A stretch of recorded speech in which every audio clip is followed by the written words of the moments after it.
அடுத்ததாக மிக முக்கியமான ஒரு விடயம், வண்ணத்து பூச்சியினுடைய வாழ்க்கை வட்டம் தொடர்பாக ஒரு பகுதி வழங்கப்பட்டிருக்கின்றது. வண்ணத்து பூச்சியினுடைய வாழ்க்கை வட்டத்தினை பார்க்கின்ற பொழுது சூழலை அழகுபடுத்தக்கூடிய ஒரு பிராணியிலே வண்ணத்து பூச்சியும் ஒன்றாக காணப்படுகின்றது.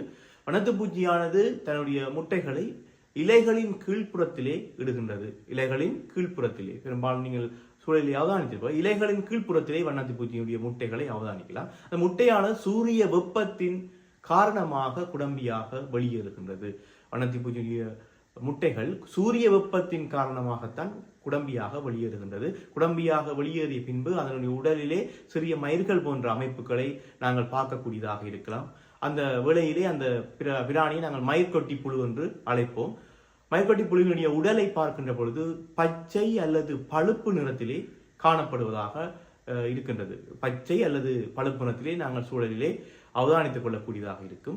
அதன் பிற்பாடு மயிர்கொட்டி புழு கூட்டுப்புழுவாக மாற்றமடைகின்றது.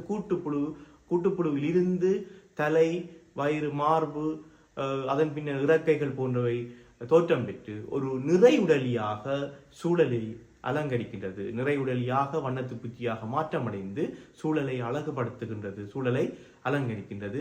எனவே இவ்வாறாக வண்ணத்து பூச்சியுடைய வாழ்க்கை வட்டம் காணப்படுகின்றது. இது கட்டாயமாக மாணவர்கள் தெரிந்திருக்க வேண்டிய ஒரு விடயமாக இருக்கின்றது.